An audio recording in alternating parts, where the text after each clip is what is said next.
Muy buenas tardes, es un placer para mí estar en este espacio. Mi nombre es Francisco Amaya, soy un licenciado de Historia, egresado de la Universidad Nacional Autónoma de Honduras y como tal me es muy grato agradecer en primera instancia a nuestra institución por permitirme compartir esta disertación y de antemano pues agradecer a la Dirección Ejecutiva de Gestión de Tecnología por conceder el mobiliario para la realización del mismo. En esta ocasión nos vamos a referir a un tema muy interesante, es una investigación que estoy realizando desde hace ya más de año y medio, ¿verdad? Donde vamos a ver cómo la historia local, cómo la historia propia de un país se inserta dentro de el ámbito universal, el ámbito mundial. Vamos a entender cómo la historia de nuestra nación Honduras se entrecruza con la historia japonesa. Es por ello que el tema que voy a presentar el día de hoy se llama El discurso de los medios hondureños hacia el Japón de la primera mitad del siglo XX. ¿Y a qué nos referimos con ello? El día de hoy vamos a estar hablando de la prensa hondureña, particularmente la prensa impresa, ¿verdad? Medios como revistas, medios como diarios, semanarios, etcétera, ¿verdad? Que van a hacer alusión a los acontecimientos que se dan tanto dentro de Japón o en la órbita cercana a Japón, con los intereses relativos de Japón, y los van a contraponer con las realidades que nosotros enfrentamos o enfrentábamos en aquella etapa tan temprana del siglo XX, ¿verdad? Es por ello que, siendo historiadores, es preciso contextualizar, ¿verdad?, ambas partes y, bueno, no está de más relatar que dentro de la plétora de ejes temáticos o los actores, las variables que vamos a encontrar en esta investigación, sumado a Japón y Honduras, vamos a encontrar demás naciones que iremos viendo más adelante. Sin embargo, es preciso entender cuál ha sido el desarrollo que ha tenido Japón desde antes que se cruzara o cruzaran sus caminos con Honduras, ¿verdad? Es por ello que nos vamos a referir al Japón del siglo, bien podría ser del siglo XVIII en adelante, ¿verdad? Aquí podemos ver una imagen, ¿verdad?, de la famosa colección, ¿verdad?, de 100 vistas, 100 impresiones de Edo por Utagawa Hiroshige, ¿verdad? Y aquí vamos a ver un Japón vibrante que por sus propios medios está teniendo un auge demográfico, está teniendo un auge artesanal o quiera llamarse protoindustrial, y es por ello que, bueno, podemos aquí ver en la postal, ¿verdad?, el uso de pirotecnia, ¿verdad?, para festivales. Podemos ver que en el río, justo ahora no recuerdo cuál es el río en específico de esta serigrafía ukiyo-e, ¿verdad? Posiblemente sea el río Sumida. Podemos ver que en su corriente hay muchas embarcaciones que están pues celebrando. Entonces, acorde a las series de ukiyo-e, tenemos un Edo, que eventualmente sería Tokio, ¿verdad? Jubiloso, muy vigoroso, en crecimiento, ¿verdad? Sin embargo, esto era por sí mismo, dado que desde hacía bien 250 años el shogunato de Tokugawa, ¿verdad?, había aislado al país en una política que, si bien es cierto, no es aislacionista del todo, ¿verdad? Para darse a entender dentro de los estudios más generales de la historia universal, etcétera, se suele decir de que es un estudio aislacionista. Sin embargo, pues repito, reitero, enfatizo que no es el caso. El sakoku, ¿verdad?, donde se tenía prohibido cualquier interacción con extranjeros, particularmente los europeos, pero también con individuos del continente asiático, particularmente comerciantes chinos, etcétera, ¿verdad? Solo se garantizaba el acceso a, y solo en un periodo muy estricto del año, a neerlandeses para comerciar en la ciudad de Nagasaki. Ellos estaban afincados en una isla artificial llamada Dejima, y a los chinos, ¿verdad?, que también tenían dentro de ese enclave de Nagasaki, ellos también tenían una sección asignada netamente para ellos. Después otros contactos estaban prohibidos, ¿verdad? Esto va a cambiar, o sea, esta fue la realidad que perseveró desde los 1600, mediados de los 1600, hasta mediados del siglo XIX, mediados de 1800, cuando el comodoro Matthew C. Perry va a forzar la apertura de esta nación, ¿verdad? Para 1853 podemos verlo aquí en una representación también muy pintoresca de el artesanado japonés, ¿verdad? Podemos ver la representación de los barcos negros, los kurofune, ¿verdad? Donde se puede ver cómo ellos están destilando humo, ¿verdad?, de sus chimeneas. Se puede ver como un aspecto casi terrorífico, ¿verdad? Una realidad terrorífica se avecinaba sobre Japón, ¿verdad? Es por ello que dentro del colectivo artístico, intelectual, popular, ¿verdad?, se reflejaba este hecho en particular como algo supernatural y no de muy buenos augurios, ¿verdad? Entonces podemos ver aquí cómo el Comodoro Perry llega a la bahía de Tokio, en la zona de Uraga, ¿verdad? Y exige que Japón llegue a aperturar X número de puertos y también que pueda permitir relaciones comerciales, ¿verdad? El buen trato de pescadores de ballenas norteamericanos que podían, por algún naufragio, ¿verdad?, terminar en sus costas, etcétera. Era una apertura. Véase como se quiera ver, ¿verdad?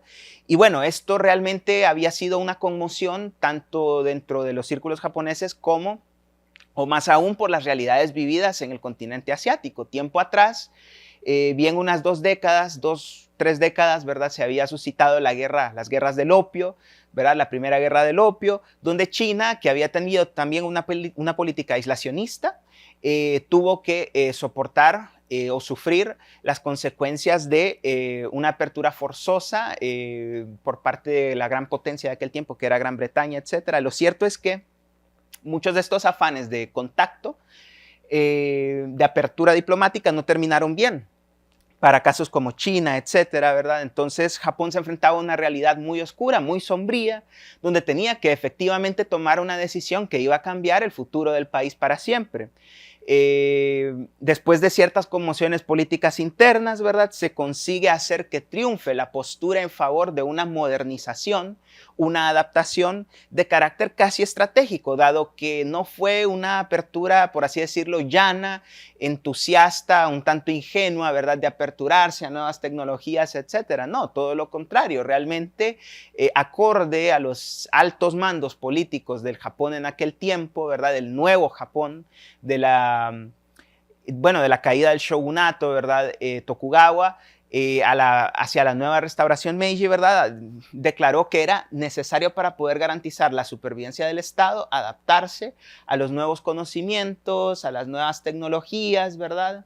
Ojo con esto, no es una apertura de cero, porque, como un dato curioso, un tanto al margen, es preciso señalar que muchas de estas tecnologías, como los cañones, etcétera, ¿verdad?, eran conocidas producto de la interacción con los neerlandeses en Nagasaki, ¿verdad? Ellos importaban muchos libros de conocimiento occidental, así que, si bien es cierto, no lo manejaban a un nivel práctico todavía, sí podían tener entendimiento, nociones básicas de qué eran estas medidas, y una vez comprendieron de primera mano cuál era el potencial, cuál era el salto tecnológico abismal que existía entre su nación y los demás ejes occidentales, pues consideró imperativo en un periodo muy corto poder actualizarse y poder, dado el peor de los casos, repeler la amenaza de entes occidentales. Es por ello que podemos ver siempre dentro de estas exquisitas piezas de serigrafía contemporánea, si mal no recuerdo es Utagawa Kuniyoshi, se me escapa por el momento, podemos ver cómo Japón adapta un sistema ferroviario. La primera línea se dio en Yokohama, ¿verdad?, que unía, si mal no recuerdo, Yokohama con Edo, ¿verdad?, una vía estrecha, corta, pero que marcaba un antes y un después, ¿verdad?, en lo que a transporte se refiere. Más adelante, compañías de interés que al día de hoy persisten y que son grandes actores dentro de la industria pesada, como es Mitsubishi, emergen acá, ¿verdad?, primero realizando servicios de transporte, y luego más adelante pues empezando a trabajar en la industria pesada, de la construcción de navíos, etcétera. Quizá para esta etapa todavía no se tenía el expertise técnico suficiente, pero era cuestión de un lustro, una década, ¿verdad?, para que ellos pudieran adquirir ese conocimiento. Y bueno, demás compañías como Sumitomo, Mitsui, ¿verdad?, van a emerger y van a apuntar a una modernización. Aquí lo podemos ver con otras, nótese también, ojo con esto, el cambio del estilo artístico. Una vez Japón se ve obligado o en necesidad de aperturarse, podemos ver cómo, producto de la interacción de piezas artísticas occidentales, nuevos implementos, puede llamarse pigmentos, etcétera, ¿verdad?, la técnica va cambiando sin perder su esencia, pero es un reflejo no solo de lo que proyecta, sino dentro de la propia ejecución, cómo Japón se va amalgamando con nuevos elementos, claro está, sin perder su propia identidad. Entonces podemos inferir de las imágenes, tanto la anterior como la actual, que Japón está en un rápido ascenso, no solo político, científico, cultural, sino también en un auge industrial, un auge que se va a traducir en economía, ¿verdad? Estamos hablando de una reforma agraria que deriva o derriba destierra las viejas prácticas de tenencia de tierras, ¿verdad? En favor de incentivar al pequeño propietario, ¿verdad? Al final, bueno, es un caso que no se pudo dar. Lo cierto es que se va a ver en la necesidad Japón entonces de, con todas estas reformas económicas, con ese antes y un después, la desaparición de la casta de los samuráis, ¿verdad? Etcétera. Va entonces a verse en la necesidad, o va a estar en condiciones, mejor dicho, de poder abastecer todo su mercado interno.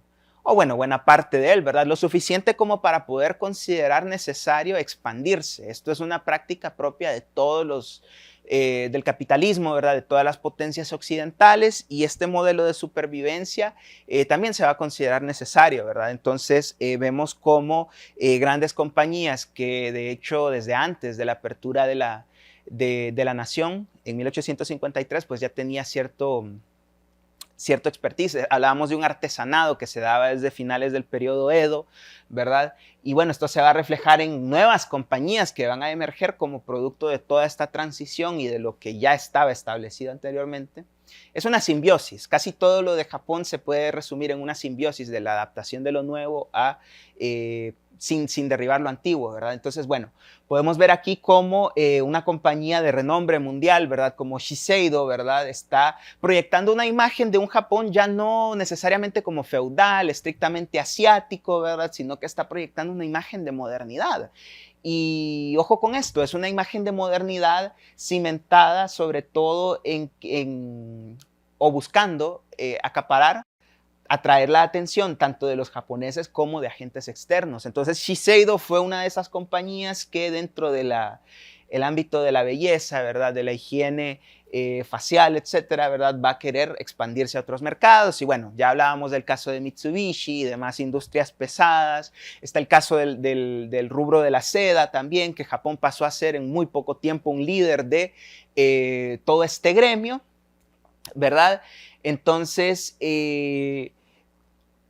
esta necesidad de expandirse va a hacer que busque los mercados más cercanos, como es natural, y no es una realidad ajena o netamente de Japón, ¿verdad? Es una realidad que se da en todos los sitios, ¿verdad? Aquí podemos ver en la imagen cómo, dada la cercanía geográfica, ¿verdad? Japón intenta acceder a los mercados de China, intenta consolidar su presencia en el continente asiático, pero esto también va sembrando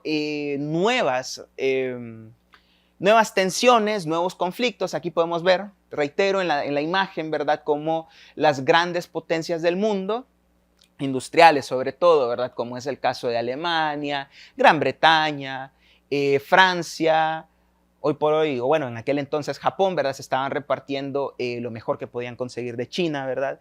Entonces, Japón estaba en un auge industrial, quería cimentar su presencia en estos mercados, pero bueno, la primera de esas tensiones que se va a dar con este grupo de naciones occidentales va a ser con Rusia, ¿verdad? Y aquí podemos ver un retorno, nunca se perdió, de hecho, este estilo, ¿verdad? Del ukiyo-e, ¿verdad?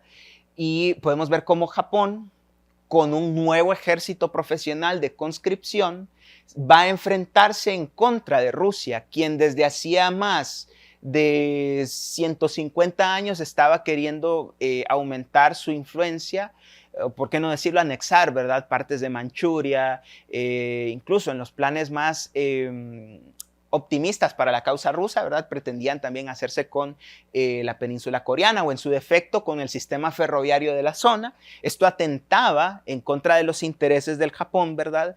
Que, bueno, deseaba no solo expandirse económicamente, sino también de una manera más política, ¿verdad? Una forma de poder garantizar el acceso a materias primas que solo estas regiones de Manchuria y Corea podían tener, ¿verdad? Entonces esa va a ser la primera afronta y, para sorpresa de todos, Japón, por vez primera, bueno, es el primer estado, el primer país no occidental, dígase no europeo o piénsese también no blanco, ¿verdad?, en derrotar a una potencia europea blanca, ¿verdad? Y fue un éxito rotundo, ni siquiera puede decirse que fue como un conflicto de par en par, realmente fue una lucha de un solo lado y Japón en poco tiempo pudo hacerse, ¿verdad?, con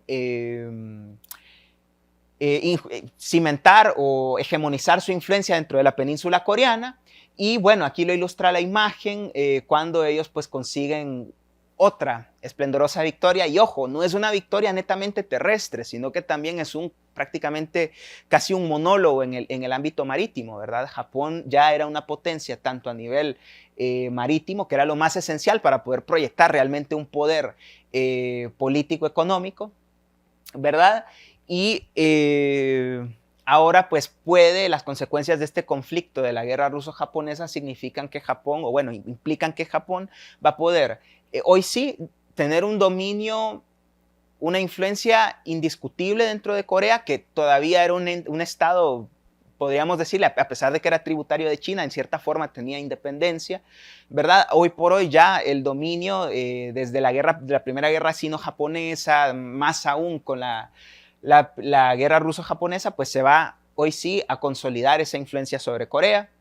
Se va a hacer con va a poder influir en la zona de Manchuria, los servicios ferroviarios de Manchuria, etcétera, ¿verdad? Entonces lo que queremos ilustrar con esto es que Japón ya estaba en un proceso de proyección de poder. Y esto implica también un contacto diplomático, etcétera, ¿verdad? Pero producto de esas tensiones que habíamos dicho, no solo con Rusia, sino con Alemania, etcétera, ¿verdad? Muchas de las conquistas que se habían realizado, tanto en aquel primer conflicto con China como con Rusia, pues se van a tener que ceder y esto no va a gustar a Japón, que va a haber coartado, ¿verdad?, esa necesidad de expandirse o morir, de acceder a nuevas materias primas o morir para pues, su industria, su economía, etcétera, ¿verdad? Esto va a cambiar para la Primera Guerra Mundial. ¿Por qué? Porque, y esto es algo que tuve la oportunidad de mencionar en otro espacio, ¿verdad? Va a significar por vez primera, valga la redundancia, la Primera Guerra Mundial, que va a ser una guerra total, donde todo el esfuerzo económico, donde todo el esfuerzo industrial se va a destinar netamente a la guerra. Y el oponente, a su vez, se ve en la necesidad de destruir toda la industria, todo rubro económico para poder garantizar una verdadera victoria sobre su oponente. Absolutamente todo. No hay ningún ámbito de la vida de estas naciones que no se va a ver afectado por la guerra o que no se va a destinar a la guerra. Entonces, la deducción lógica de todo esto es que conforme Europa, más adelante Estados Unidos, se adentran en la Primera Guerra Mundial, el abastecimiento de materiales, de productos, ¿verdad?, en el mercado asiático va a mermar, porque como decíamos anteriormente, todo se tiene que ir al esfuerzo bélico. Entonces, esa es la oportunidad dorada para Japón, donde ya está en capacidad de suplir la demanda, el hueco de demanda que los europeos habían dejado. Entonces vamos a ver industria textil, industria de metales pesados y demás bienes. Servicios también como de transporte, como ya lo venía haciendo Mitsubishi un par de décadas antes, ¿verdad? Y Japón pues va a poder entonces expandir esa industria, tanto literal como figurativamente va a demandar, exigir la construcción de nuevas industrias, plantas, factorías, como quiera llamarse, y también pues va a ser favorecedor en muchas formas. Japón está en un proceso de modernización, va a seguir produciendo, de hecho, esta producción no se va a mermar, incluso dentro como podemos ver en la imagen de la Gran Depresión, ya esto, contrario a lo que la gente piensa, la Gran Depresión no es por falta de oferta, por falta de productos o algo por el estilo, todo lo contrario, más bien fue contraproducente porque Japón estaba al alza en materia de producción en todos ya los rubros económicos, no solo la seda, no solo los metales pequeños. Japón ya estaba en capacidad de construir sus primeros modelos de aviones, su propia doctrina naval, etcétera, ¿verdad? Y esto se va a ver un poco golpeado, como decía antes, no porque Japón no estuviera produciendo, todo lo contrario. Entonces hay muchas implicaciones dentro de este colapso económico occidental, porque sabemos que la Gran Depresión de 1929 sucede en Estados Unidos, en Wall Street, etcétera, ¿verdad? Pero bueno, vimos que en un mundo que empezaba a conectarse cada vez más, un colapso de este tipo se va a hacer sentir no solo en Estados Unidos, no solo en el continente americano, sino también en Europa, hasta llegar a Japón, ¿verdad? Entonces, esto marca un antes y un después en la historia japonesa porque Japón ya estaba en una especie de frustración, desilusión al modelo democrático, liberal, capitalista, ¿verdad? Que se estaba dando, o bajo ese lema que se estaba modernizando y expandiendo, porque, bueno, en la Primera Guerra Mundial no salió muy favorecida en la repartición de bienes, etcétera, propiedades que había en China, etcétera, ¿verdad? Entonces se le van a quitar, se le va a poner un límite como producto del Tratado de Versalles, ¿verdad? Y otros tratados que se van a dar más adelante entre Gran Bretaña y Estados Unidos. Se le va a poner un límite y esto va a generar una especie de decepción dentro de la nación, dentro del popular, pero más aún dentro de altos mandos políticos y dentro de altos mandos militares. No quiero ahondar en este proceso de mal llamada militarización solo porque sí, ¿verdad? No es la realidad japonesa, sin embargo, esto excede los fines del presente espacio. Basta decir que esta decepción va a incidir en la nueva política, ya que, como vimos, tanto en lo político-diplomático, Japón no salió muy favorecido. Ya desde la Primera Guerra Sino-Japonesa, desde la Guerra Ruso-Japonesa hasta, bueno, la contribución notoria que hizo los esfuerzos de la Primera Guerra Mundial no se va a ver lo suficientemente recompensada. Y este embate económico entonces de la Gran Depresión les va a hacer caer en cuenta a todo este colectivo, más aún a los agentes cercanos al poder, que necesita hacerse de una esfera propia, una autarquía, una isla autónoma ajena a las realidades del resto del mundo, ¿verdad? Entonces Japón, como podemos ver en la imagen, bueno, quizá esto ya es de más adelante, ¿verdad? Tensiones bien conocidas en la Segunda Guerra Mundial, la Guerra del Pacífico. Japón realmente deseaba no solo expandir o cimentar su presencia dentro del continente asiático, sino también poder garantizarse no a una anexión política formal, ¿verdad? De Filipinas, Indochina, Filipinas que era un protectorado norteamericano, hay que decirlo, ¿verdad? Porque todos estos estaban en condiciones de abastecer a la industria en el corazón del imperio, ¿verdad? Había metal de Malasia, petróleo en las Filipinas, etcétera, que podía suministrar y permitir un mayor crecimiento propio de todos los agentes imperiales de ese tiempo. Es una realidad que Estados Unidos implementó, es una realidad que Gran Bretaña, como es bien sabido, por muchos siglos implementó. No es de extrañarse que bajo este modelo Japón quisiera realizar un movimiento similar, ¿verdad? Pero se encontró con una condena que vamos a ir viendo ya en estas etapas discursivas. Entonces hay que saber que más o menos esta es una radiografía, una cronología somera, ¿verdad?, de las realidades japonesas desde su apertura hasta en la etapa que propiamente nosotros investigamos. Y esta es la realidad. Pasamos entonces a contextualizar un poco de la realidad hondureña. Aquí podemos ver una imagen, ¿verdad?, de las primeras fuerzas casi de carácter profesional que existían dentro del país. Esta es una fotografía de 1924 y lo que podemos inferir de 1924 es de que existía una inestabilidad política, ¿verdad? Y emergieron figuras como los caudillos, ¿verdad? Gente de armas tomar ya desde 1919, pero un elemento que también podemos extraer de estos conflictos de 1919, 1924 es la influencia creciente norteamericana, tanto en el ámbito de la economía en clave minera como la economía bien conocida, ¿verdad?, de las bananeras. Las compañías fruteras ponían, quitaban presidentes. Ese conflicto de 1924, de hecho las personas involucradas en la guerra, como Tiburcio Carías, ¿verdad?, etcétera, estaban patrocinadas por compañías norteamericanas. Entonces lo que nosotros podemos inferir, no pienso ahondar demasiado en el contexto hondureño porque, bueno, es bien sabido. Netamente basta decir, señalar que existían dos similitudes claves con Japón. Una de esas es la reforma liberal, que se puede comparar mucho a la restauración Meiji, ¿verdad?, en la que figuras de las altas esferas políticas, ideológicas, van a influir en una modernización, en la conformación de un Estado-nación, ¿verdad?, no es un levantamiento popular, como se podría pensar en el caso de la Revolución Francesa, ¿verdad? Que marcó un nuevo modelo de Estado en Francia. No, esa es una similitud, hay más, ¿verdad? En el ámbito liberal, capitalista, insertarse en los mercados mundiales, creo que era un objetivo en común entre ambas naciones, ¿verdad? Y eso va a influir más adelante en esa primera etapa discursiva que pienso señalar. Lo otro es que Honduras se encontraba demasiado influida tanto por cercanía geográfica como por otros elementos a Estados Unidos, ¿verdad? Al punto que, bueno, ya vimos, Estados Unidos influía en la política local y en qué forma, ¿verdad? Entonces, hablando en propiedad de nuestra investigación, vamos a mencionar que en este discurso de la prensa hondureña existen 4 etapas bien diferenciadas. La primera es la etapa de la admiración y el interés. Estas cifras son sujetas a cambios, ¿verdad? Pero para dar con momentos exactos, pues prefiero tomar estas de 1920 a 1936. Ojo con esto, tampoco es que son etapas ajenas, bien delimitadas, separadas.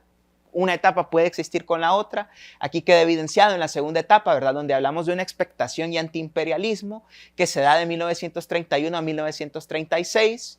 Una tercera etapa de condena y repudio, con esos años ya indicados. Y la cuarta etapa de, francamente, lo más oscuro que se pudo vertir en la prensa hondureña, ¿verdad? Que ya es un abierto racismo y burla, un sentido de superioridad que no caracteriza toda la dinámica existente, toda la afinidad que hay entre ambas naciones, hoy por hoy y también desde antes. Es parte de lo que yo deseo demostrar. Entonces pasamos ya de lleno a ver imágenes de prensa hondureña, ¿verdad? En favor, en esta primera etapa discursiva, del Japón, ¿verdad? Porque hay que entender entonces que esas similitudes que existían, particularmente con la restauración Meiji, la conformación del Estado-Nación, los triunfos resonantes que Japón va a tener derrotando a China, a Rusia, van a despertar sin lugar a dudas el interés de la prensa hondureña. E incluso cabe mencionar que una de las primeras deducciones a las que pude llegar, no solo haciendo análisis de discursos, sino también análisis de contenido, es de que Honduras, la prensa hondureña, veía en Japón en mayor o menor medida un caso ejemplo a seguir, ¿verdad? ¿Qué se podía tomar de Japón que podía funcionar a nuestra realidad? Y también se estaba dando, paralelo a esto, y es una investigación que sí también estoy realizando, ¿verdad? Pero que, bueno, va un poquito desligada de esto, que es el protojaponismo. Y es que de las letras de figuras como Froilán Turcios, etcétera, ¿verdad?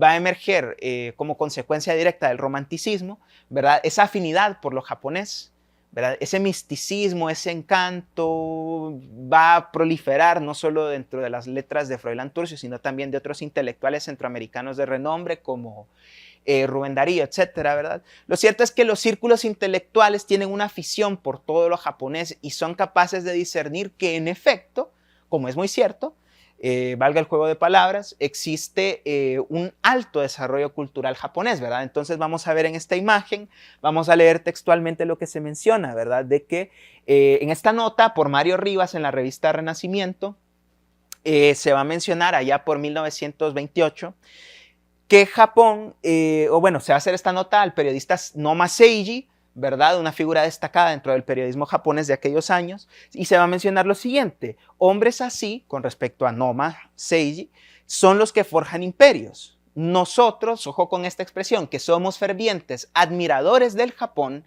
y de todo lo japonés, saludamos a ese gran maestro del periodismo y en él, ojo con esto también, saludamos a ese grande y noble, laborioso y progresista imperio cuyos rayos de sol en su gloriosa bandera son otros tantos rayos de luz y cultura que nosotros no hemos podido apreciar aún en todo lo que vale, pero que llegaremos a apreciar cuando sepamos comprenderla. Existe una abierta, creo que no se puede ser más directo que esto, ¿verdad? Existe una abierta admiración por lo japonés, por figuras japonesas, por el desarrollo cultural. Y ojo con esto también, ni siquiera se está hablando en primera instancia de los resonantes éxitos políticos, estratégicos que Japón realizaba, no, se está hablando de la cultura.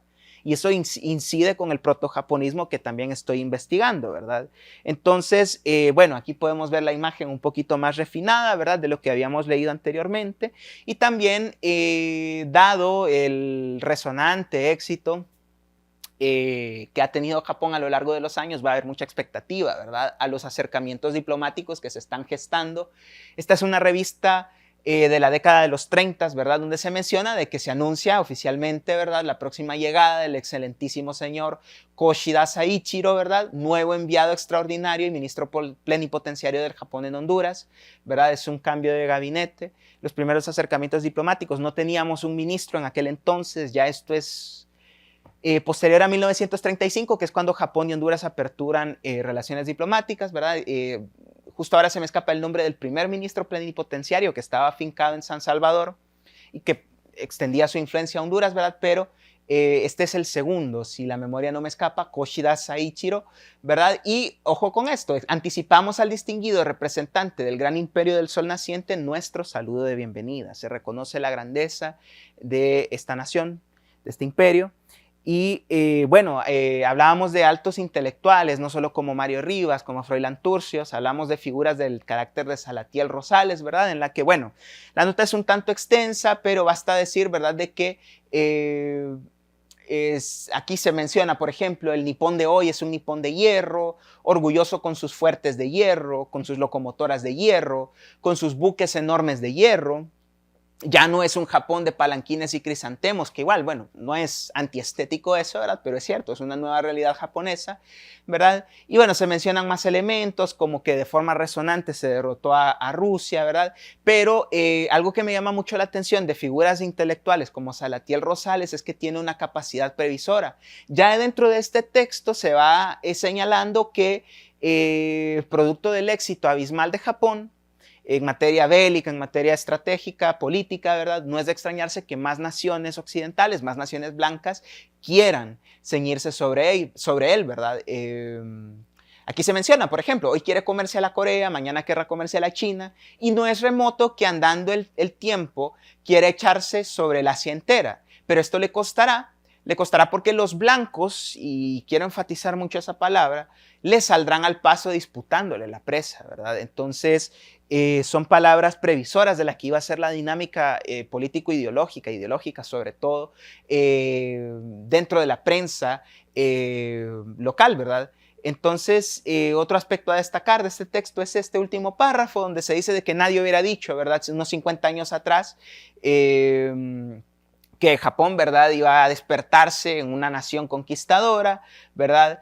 No se sabe hasta qué punto va a llegar el pueblo ni lo que va a ocurrir como consecuencia de todas estas agitaciones, pero sí, y también esa es otra línea de interés, lo que le va a suceder en la fiera lucha de concurrencia que para desplazarse tiene que sostener con las belicosas naciones occidentales.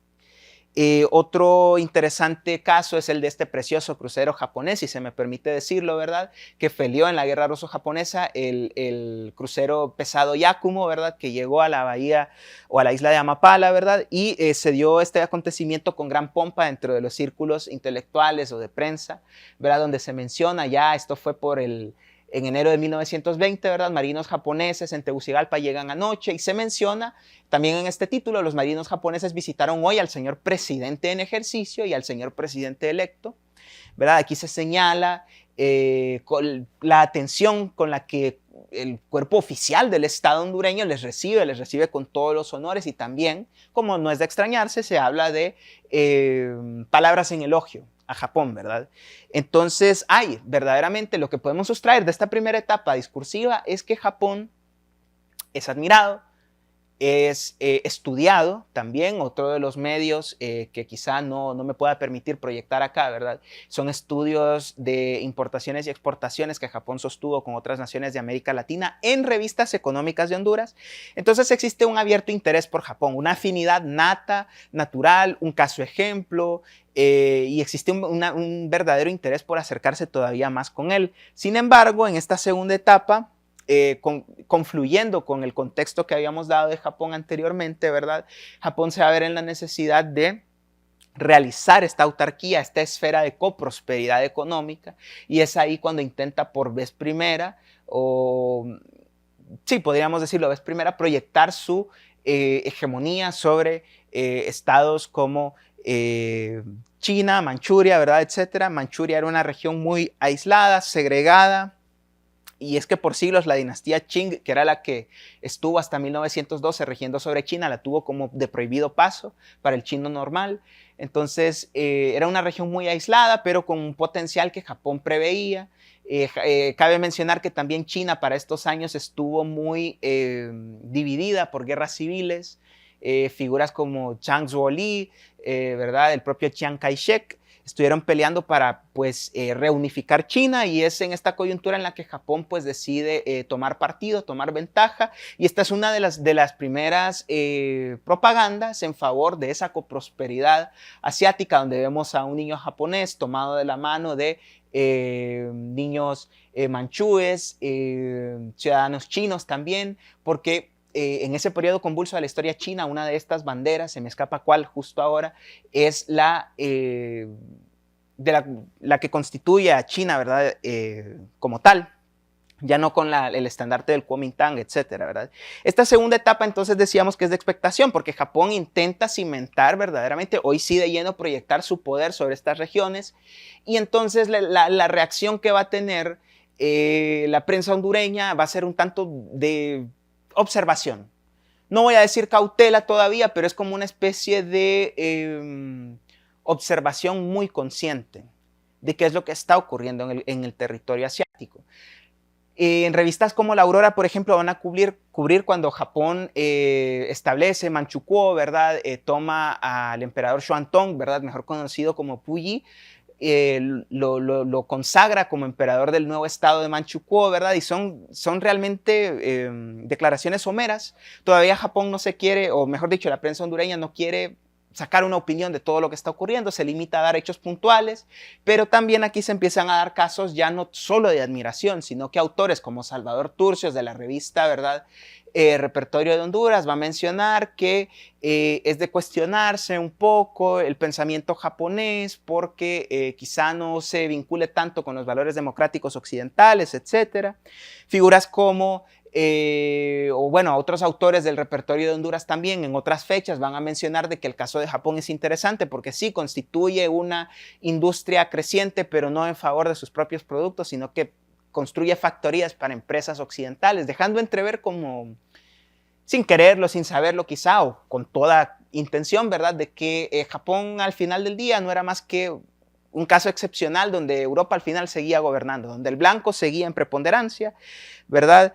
Y ya de lleno vamos a ver esta tercera etapa ya de abierta condena, ¿verdad? Y este medio que vemos acá no es nada más y nada menos que la revista de la policía, un medio muy influyente, dado que estábamos bajo el mandato del presidente Carías, ¿verdad? Que fue una figura muy policial, muy autoritaria, muy despótica, ¿verdad? Entonces esta revista tenía mucha preponderancia y es de interés porque este es un medio, reitero, oficial, donde se menciona lo siguiente, ¿verdad? Vamos a refinar la imagen. China se niega a ser satélite japonés en el sistema de estados del Extremo Oriente por su arraigada convicción de que el papel de dirigente en Asia le pertenece a ella, por más incapaz que sea por el momento de hacer efectiva su supremacía. No desea que su antiguo discípulo se transforme hoy en su maestro, ¿verdad? Entonces ya hay un rechazo por lo que estaba ocurriendo ya con la Segunda Guerra Sino-Japonesa que se apertura para 1937. Esta revista de la policía fue del, si mal no recuerdo, del 38, del 39, ¿verdad? Y bueno, se señala, esto es un medio oficial que está dejando ya entrever que Honduras deja a un lado esa admiración política, diplomática, ni hablar de lo cultural, en favor de China, ¿verdad? En abierta condena a lo que estaba ocurriendo, ¿verdad? Y augurando una eventual derrota que francamente no fue el caso, al menos China por sí misma no estaba en condiciones de repeler a Japón, fueron dinámicas que se dieron más adelante. Y aquí hay otro artículo de prensa, este ya no es de autores hondureños en propiedad, ¿verdad? Esto ya es de corresponsalías con medios norteamericanos, ¿verdad? Y entonces se menciona que dentro de estas disputas que existían, porque ojo con esto, Japón en la Segunda Guerra Sino-Japonesa rápidamente se hace con toda la costa china y también con los importantes centros demográficos, dígase Beijing, dígase Shanghái, Wuhan, ¿verdad? Todos los epicentros demográficos Japón ya los había ocupado, o sea, prácticamente lo que importaba de China ya estaba bajo ocupación japonesa, ¿verdad? Pero el campo, las montañas, las grandes praderas, los desiertos, pues seguían en potestad de movimientos insurgentes, como es el caso de lo que iba a ser más adelante el Partido Comunista Chino, ¿verdad? Etcétera. Y lo que quiero señalar con esto es de que Japón ya no estaba en condiciones, porque estaba muy comprometido el capital humano, Japón ya no estaba en condiciones de poder seguir enviando más tropas para intentar tomar las montañas, ¿verdad? No era un objetivo estratégico, entonces habían muchas negociaciones. Japón, una campaña que preveía de unos pocos meses, se le extendió demasiado, ¿verdad? Entonces intentaban llegar a acuerdos. A esto es a lo que hace alusión el presente texto. El arreglo firmado con el gobierno de Nankín representa antes que un triunfo diplomático o militar del Japón, un indicio de las dificultades por que atraviesa el ejército expedicionario japonés. Todo el poderío, su moderna fuerza bélica no ha conseguido doblegar la resistencia de los chinos, aunque es verdad que esa fuerza no ha podido ser empleada a fondo. Y esto es lo que yo quiero resaltar. De ese modo, el anhelo de un nuevo orden en el Asia, con la exclusión de los blancos, viene retardándose pesadamente. Entonces pasamos, porque hay algo que siempre cabe mencionar y cabe enfatizar y subrayar las veces que haga falta, indistintamente de las diferencias que existieran entre potencias, como es el caso de Estados Unidos, como es el caso de Gran Bretaña, etcétera, ¿verdad? Las diferencias que éstas tenían, el conflicto geoestratégico que se está gestando en el continente asiático, particularmente el caso japonés, no responde a más que elementos políticos económicos, ¿verdad? Iniciativas, necesidades de carácter político y económico, más aún económico. Pero esta corresponsalía, si mal no recuerdo, es del New York Times, ¿verdad? Ya hace que los medios occidentales no estén emitiendo un discurso netamente político, la guerra es un evento político, ¿verdad? Y empiezan a dejar entrever matices raciales, matices ideológicos. Y esta etapa de condena hacia lo que está ocurriendo en el continente asiático pasa entonces de ser netamente político a ser verdaderamente un vehículo ideológico. Y esto se va a recrudecer en la cuarta etapa discursiva. Como podemos ver aquí en la imagen, ¿verdad? El diario El Cronista del 8 de diciembre de 1941, un día después, ¿verdad? De lo acontecido en Pearl Harbor, se señala con toda pompa, ¿verdad? De que Honduras, realmente muy pronto, si se me pregunta, ¿verdad? La reacción que tuvo el gobierno del presidente Carías, declara la guerra a Japón, ¿verdad? Se señala lo ocurrido en Pearl Harbor y más adelante se va a señalar continuamente esa, ¿cómo decirlo? Esas avanzadas en Filipinas, etcétera, ¿verdad? Y entonces aquí van a haber figuras muy interesantes, como es el caso de este alias. Se desconoce todavía quién es este autor. Es uno de esos seudónimos que se realizan netamente para, pues quizá camuflajar un poco, ¿verdad? Las opiniones extremistas. Esta figura, Agenor Toruño F., ¿verdad? Va a estar hablando mucho en contra de Japón y va a excederse incluso en matices raciales, etcétera, ¿verdad? Entonces se va a mencionar, una vez iniciada la Guerra del Pacífico, de que la paz ha sido alterada en el continente americano por la siniestra agresión del Imperio Nipón. Él siempre fue muy crítico en todos y cada uno de sus artículos y editoriales dentro de la revista aquí referida, ¿verdad? Él va a mencionar de que es un acto de barbarie, que es propio de países no conocedores de las formas de cortesía, de diplomacia, ¿verdad? Etcétera. Y estas opiniones se van a ir recrudeciendo cada vez más conforme los años pasan, ¿verdad? Esto era apenas nada más 1941 y van a haber muchos editoriales, casi una calca de estos, ¿verdad? Donde se va a reiterar el carácter bestial de Japón, ¿verdad? De que siempre ha sido un estado feudal, sediento de sangre. Se han mencionado ese tipo de cosas, no solo por autores locales, como es el caso de este anónimo Agenor Toruño, sino que también de corresponsalías. Van a haber muchas corresponsalías de medios como el New York Times y demás, que van a mencionar cómo, por ejemplo, en el caso de Indonesia, ¿verdad? Cómo la gente está en descontento e incluso se va a llegar a la típica parafernalia de los medios oficiales, la típica panacea de la sed de libertad, de equidad, etc. Se va a mencionar de que estos pueblos, que en muchos casos bajo el dominio de potencias como Países Bajos, ¿verdad? Esta gente vivió en un estado de abierta opresión, ¿verdad? Se va a mencionar entonces que ellos deseaban, anhelaban una libertad que francamente les era desconocida. Entonces, estos discursos se van a seguir recrudeciendo hasta culminar con una de las páginas más vergonzosas de la prensa hondureña, que es bueno, una imagen dice más que 1000 palabras, ¿verdad? Podemos ver a un soldado japonés de los pocos capturados en combate, ¿verdad? Y cómo se le cataloga. Ojo con el título, hombres monos.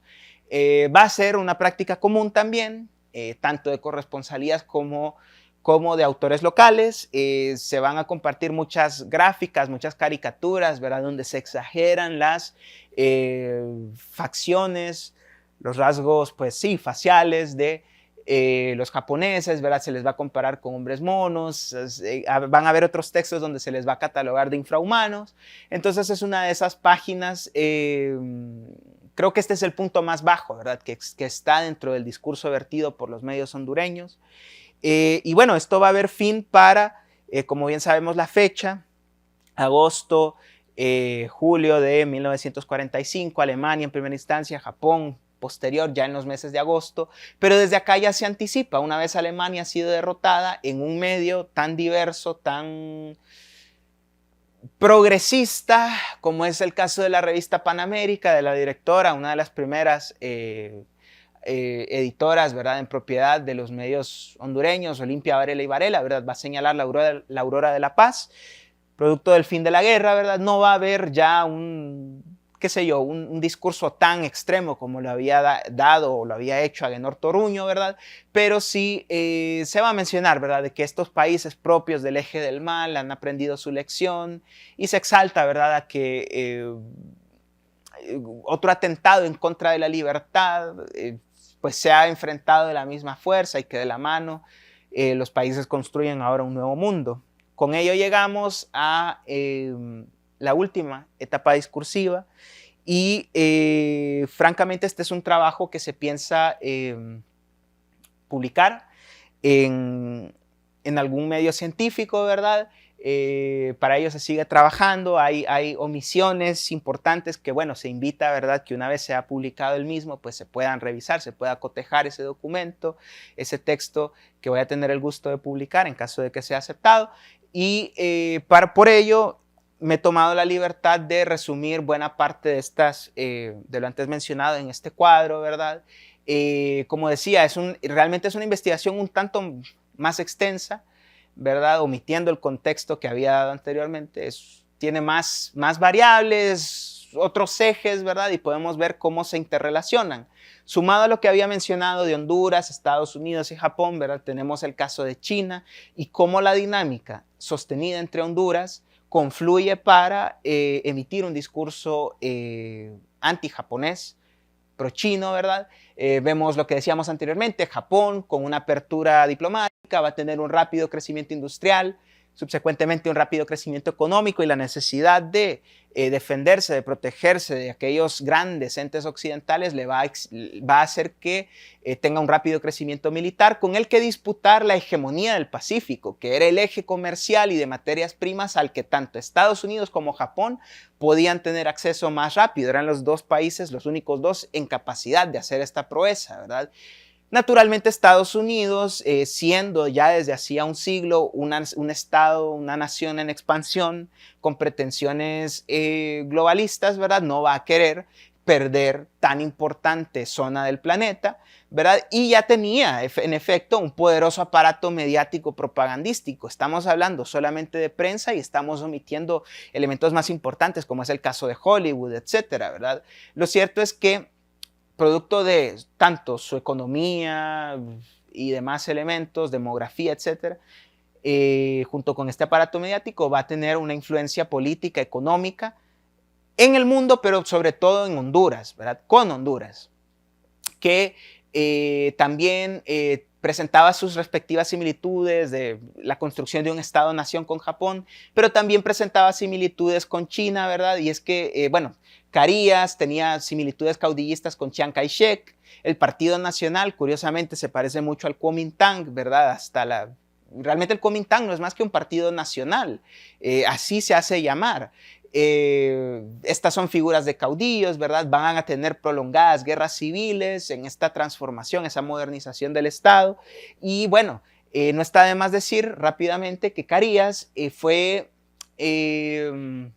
vio en esta migración china un posible aliado, y cuando los chinos empezaban a migrar aquí hacia Honduras fue una de las figuras que les favoreció, ¿verdad? Entonces eso hace que es un elemento más, porque Carías estuvo al mando de la nación durante estas etapas de tensión geopolítica, como es la Segunda Guerra Mundial, la Guerra del Pacífico, etcétera, ¿verdad? Entonces es un elemento más a tomar en cuenta para entender por qué Honduras pasa de una admiración nata a una construcción de un discurso antijaponés, un discurso pro-chino, porque también había mucha deportación de ciudadanos chinos.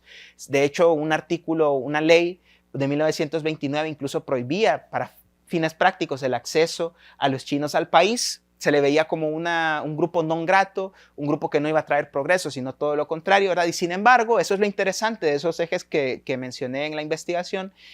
Para este tiempo, pasa de ser un elemento odiado a ser un elemento amado, ¿verdad? Lo cierto es que más allá de estas dinámicas sostenidas con Estados Unidos y China, sumado al abierto terror amarillo, que es el último nódulo que podemos ver a la izquierda, que confiere los matices raciales, etcétera, de superioridad blanca, que bueno, es otra investigación que a su vez deseo realizar, podemos ver entonces que, como decía anteriormente, es sobre todo esta dinámica de Estados Unidos-China lo que va a hacer que confluya un discurso no natural, sino un discurso más que todo artificial, un discurso producto de las circunstancias, porque, y esa vez va a ser la segunda fase de mi investigación, para la segunda mitad del siglo XX, nuevamente Honduras, de forma nata, sin ninguna pretensiones económicas, sin la influencia de Estados Unidos, va a volver a admirar al Japón. Tan temprano como la década de los 50, no han pasado ni 10 años de que culminó la guerra, se están anunciando talleres de haiku, ¿verdad? Donde se menciona lo pintoresco que es aprender, ¿cómo decirlo? Lo pintoresco que es aprender esta técnica poética de una cultura milenaria y demás exaltaciones a todo lo japonés, ¿verdad? Y vamos a ver cómo más adelante, para la década de los 60, esta admiración va a seguir creciendo. Para 1970, la década de los 70, se va a abrir ya la embajada en propiedad de Japón aquí en Honduras, ¿verdad? Y bueno, los demás acercamientos en los que, bueno, podemos deducir de que Japón y Honduras son países hermanos, lo dije también en otro espacio, ¿verdad? La prensa hoy por hoy, y son los que más lo mencionan, el país hermano de Japón, ¿verdad?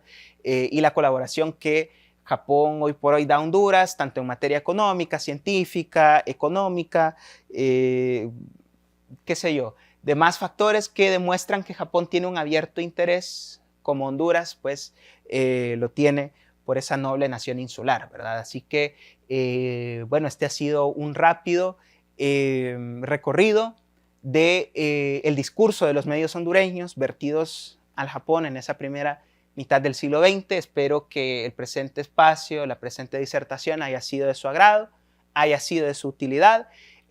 Quieras o no, es una investigación pionera, ¿verdad? Y bueno, esperamos seguir aportando más a ese elemento poco conocido de la historiografía hondureña. Y bueno, señalar, recalcar que a pesar de que es importante comprender a fondo la historia hondureña, también es preciso entender que Honduras conforma parte de este mundo y en consecuencia es trascendental conocer la historia universal y cómo ésta confluye, cómo nosotros como hondureños nos insertamos en ella. Muchísimas gracias.